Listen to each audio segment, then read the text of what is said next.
Hi అండి, welcome to my channel. ఏంటి చీరలతో ముందుకు వచ్చేసాను, దుకాణం ఏమైనా పెట్టాను అనుకుంటున్నారా? అలా ఏం లేదండి. ప్రజెంట్ డేస్లో చీరలు అయితే ఎక్కువ ఇష్టపడుతున్నాం కదండి. సో అందుకని చెప్పేసి చీరలను ఏ విధంగా సేవ్గా దాచుకోవాలనేది అయితే నేను ఈ వీడియోలో చూపిస్తున్నాను. ఈ వీడియోలో వచ్చేసి పట్టు చీరలను ఏ విధంగా సేవ్ చేయాలనేది అయితే నేను చూపిస్తున్నానండి. పట్టు చీరలను పదిలంగా భద్రపరచుకోవటం ఎలా అయితే ఈ పట్టు చీరలు ఉంటాయి కదండి, వాటికి మనం హ్యాంగర్స్ తగిలిస్తాం కదా. హ్యాంగర్స్ వచ్చేసి స్టీల్ అయితే పెట్టకూడదండి. స్టీలు కాకుండా ఇలా ఉన్న ప్లాస్టిక్ అయితే యూజ్ చేయాలి. స్టీలు పెడితే ఈ ప్లేస్లో వచ్చేసి షేడ్ అయిపోయి పింపురు నాటేస్తుందండి. చీర పాడైపోయే అవకాశాలు చాలా ఎక్కువ ఉన్నాయి. సో అందుకని ప్లాస్టిక్ హ్యాంగర్సే వాడండి. నెక్స్ట్ వచ్చేసి నాప్థలిన్ గోలీస్ అయితే యూజ్ చేస్తాం కదా. ఈ నాప్థలిన్ స్మెల్ కోసం పెడతాము, కానీ అవి ఎక్కువ యూజ్ చేయకూడదు.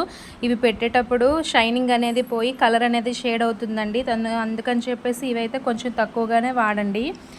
నెక్స్ట్ మనం సారీస్ వాడకుండా అలా బీరువాలో స్టోర్ చేస్తాం కదండి. అలా చేయడం వల్ల వచ్చేసి వాటిని 3 మంత్స్కి ఒకసారి అయినా తీసి వాటిని నీడలో ఆరపెట్టుకోవాలండి. అలా అయితే స్మెల్ అనేది రాదు. నెక్స్ట్ వచ్చేసి మనం 2 టైమ్స్ 1 టైము కట్టేసరికి వాటిని డ్రై వాషింగ్కి ఇస్తాం కదా. అలా డ్రై వాషింగ్కి వెంటనే ఇవ్వకూడదు. 3-4 టైమ్స్ అయినా కట్టిన తర్వాత డ్రై వాషింగ్కి ఇస్తే వాటిలో తన యొక్క మెరుగుదనం అనేది అలాగే ఉంటుంది. మనం ఎక్కువ డ్రై వాషింగ్కి ఇస్తున్నా సరే సారీస్ అనేవి పాడైపోతాయి. ఈ విధంగా నేను చెప్పే టిప్స్ని ఫాలో అవుతూ మీరైతే పట్టు చీరలను అయితే స్టోర్ చేసుకోండి. ఓకేనా ఫ్రెండ్స్, నా వీడియో నచ్చినట్టయితే లైక్ చేయండి. అండ్ నేను చెప్పే టిప్స్ ఫాలో అవుతారని నేను అనుకుంటున్నాను. ఓకేనా ఫ్రెండ్స్, లైక్ చేయండి. Thank you friends, bye.